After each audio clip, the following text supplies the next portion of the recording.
1942年10月直扑苏伊士运河的德军，在阿拉曼战役被蒙哥马利指挥的英军第8集团军击败。但公平地说，英军主要胜在后勤资源充足。隆美尔和其麾下虽败犹荣，如果能得到足够兵员物资支持，隆美尔仍能继续同蒙哥马利鏖战北非。可丘吉尔和罗斯福却决定从地中海方向反击欧洲。可就在隆美尔苦心孤诣对付东侧英军时，却不料自己的后方被英美盟军偷了家。曾经的维西法国盟友又几乎一夜之间转换了门庭。盟军在北非的火炬登陆行动吹响了2战美英盟军反攻的号角，而北非德意军队打不赢又没法撤，只能走向全军覆没的结局。1940年法国战败后，维希法国政府就控制着法属北非，并和盟军阵营私下里讨价还价。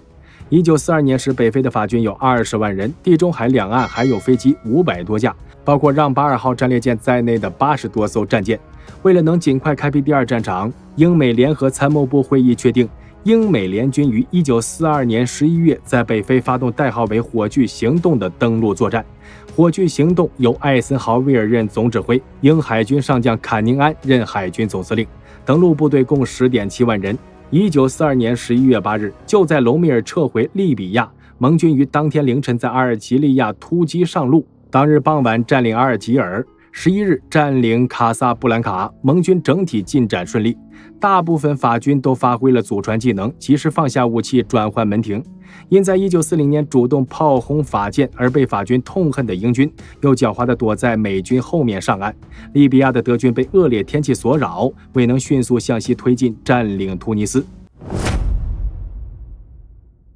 12月26日，筋疲力尽的隆美尔率包括3万德军在内的 7.8 万残兵和仅剩的130多辆坦克，撤退到利比亚与突尼斯南部交界的马雷特防线，与德国第5装甲集团军会师。可希特勒又发来了命令，要隆美尔在巩固了新阵地之后就回国治病。非洲装甲集团军更名为意大利第1集团军，由意大利的梅塞元帅任司令。1943年1月14日，丘吉尔与罗斯福举行了影响深远的卡萨布兰卡会议，决定设立北非战区。艾森豪威尔将军任总司令，英军亚历山大将军为副司令。已经登陆的盟军整编为第18集团军群，由亚历山大担任总司令，下辖安德鲁指挥的英军第1集团军，蒙哥马利指挥的英军第8集团军，弗雷登道尔指挥的美第2军和部分法军。尽管局势更加严峻，但隆美尔敏锐地发现东西两部分的盟军尚做不到有效配合。英第8集团军攻占的迪利波里后就开始休整，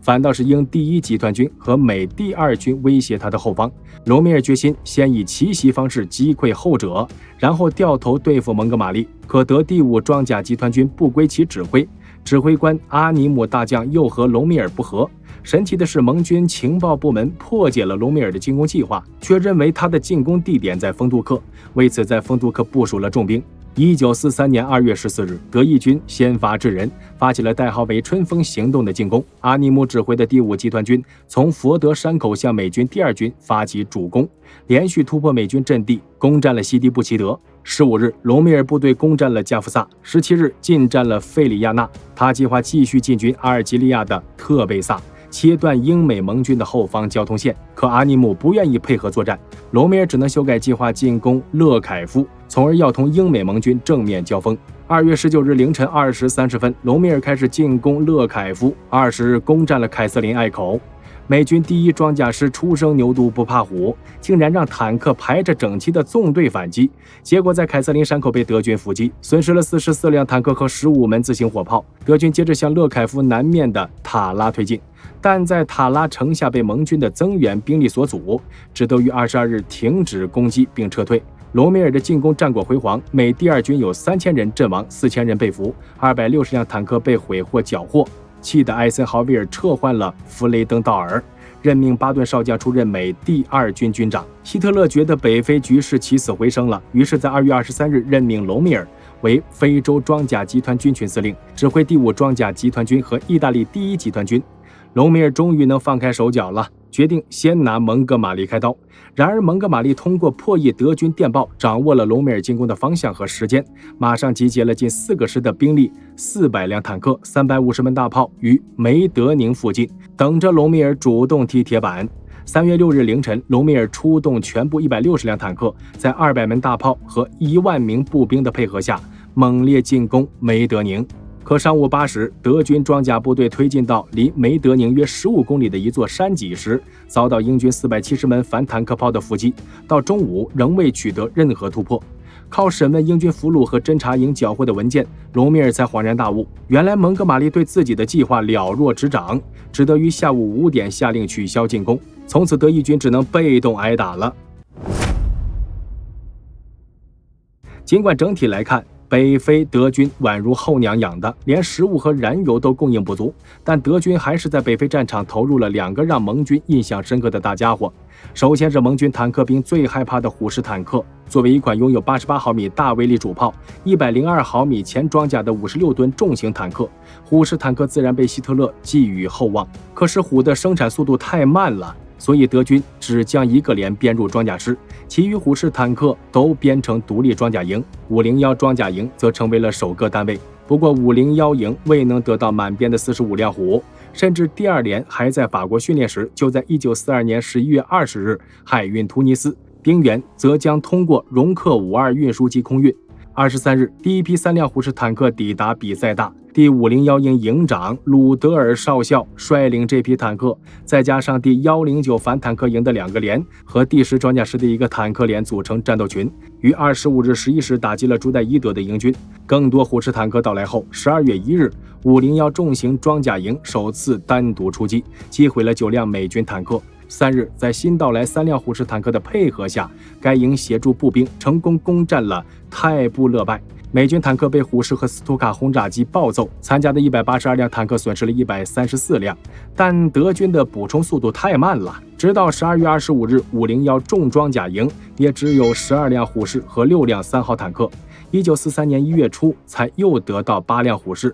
1月18日，德军发动新一轮的进攻，虽然协助步兵突破了美军防线，可1辆虎式因触雷而不得不被报废，因为突尼斯的德军根本修不了它。到了2月份，501重装营继续进攻，但美军强大的反坦克炮和雷场终于第一次让虎式铩羽而归，同时让盟军明白了虎式并非不可战胜。2月8日，为了配合第10装甲师的春风行动，第501重坦营第1连加入雷曼战斗群，在凯瑟琳山口大败美军装甲部队。到了2月26日，该重坦营又接收到了15辆4号坦克，但28日距离贝加12公里远的地方，多达7辆虎式由于触雷而无法动弹，以至于整个营只有2辆虎式、3辆3号和2辆4号坦克还能战斗。3月1日，盟军发起猛烈反击，已经成强弩之末的德军仓促撤退，还遗弃了所有损坏的坦克，只有1辆完成了修理的虎式逃脱，以至于今日在贝加仍然矗立着一块刻有虎种之意的墓碑。3月17日，剩余的11辆虎移交到新到达的504重装营，但大约2个月后，该营覆灭，突尼斯虎的传奇彻底结束了。如果说隆美尔麾下的虎式坦克让美英军的坦克兵印象深刻，甚至成为后来虎式恐惧症的滥觞，那么为非洲装甲集团军群提供输血服务的 ME-323巨人运输机就成了盟军战斗机飞行员征战生涯中少有的巨型猎物。1940年，为了能够从空中登陆英伦三岛，德国空军决定研制一款巨型突击滑翔机，可装载20吨货物的梅塞斯米特公司的 ME-321方案中标，其也成为当时世界上最大的陆基飞机，但滑翔机使用起来太不方便。于是梅塞施密特公司为 ME-321装上了6台法制发动机，成为起飞重量44吨的 ME-323运输机。尽管其载重量下降到12吨，但仍然是二战时期体积最大、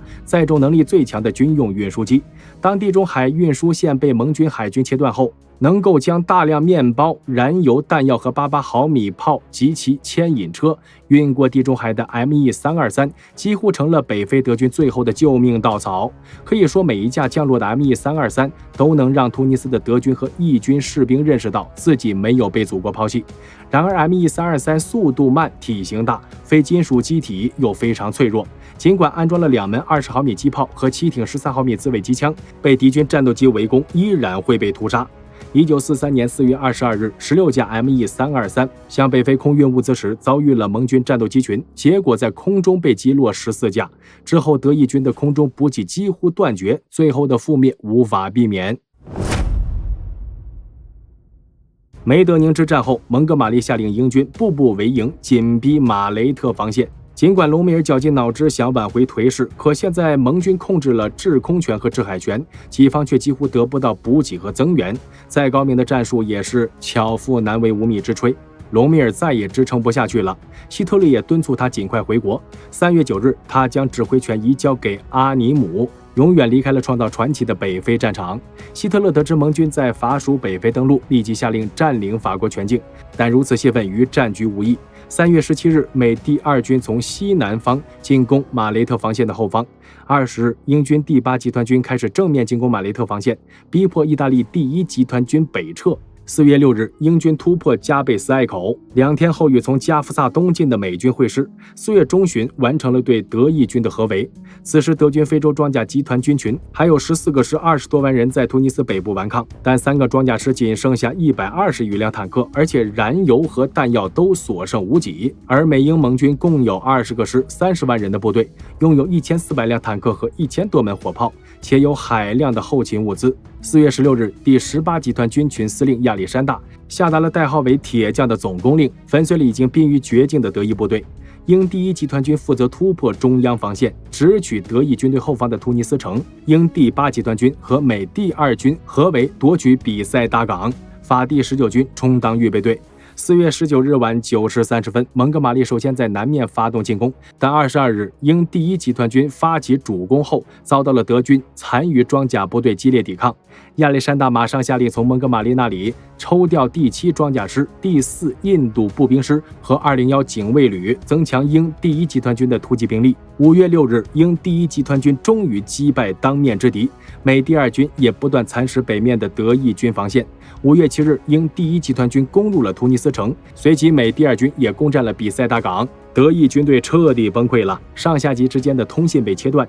士兵们潮水般涌向滩头，却发现找不到船能逃回意大利或法国。5月13日，德军最高指挥官阿尼姆上将和义军最高指挥官塞梅元帅向盟军投降。除633人逃过盟军搜捕后渡海逃向欧洲，约10万德军和15万义军成了盟军阶下囚。北非战役以盟军胜利而结束。从义军于1940年9月主动进攻埃及开始，德意两国在北非投入了数十万兵力和大量宝贵的物资，约有10万官兵成了沙漠中的孤魂野鬼。而盟军不但成功保住了苏伊士运河，还扫清了整个地中海南岸之敌，为在西西里岛或其他地方开辟第2战场奠定了基础。而隆美尔回国后担任了 B 集团军群司令。1944年，所部被调到诺曼底至加莱一线驻防。他的故事以后有机会再讲。我是大胖兵，我们下期再见。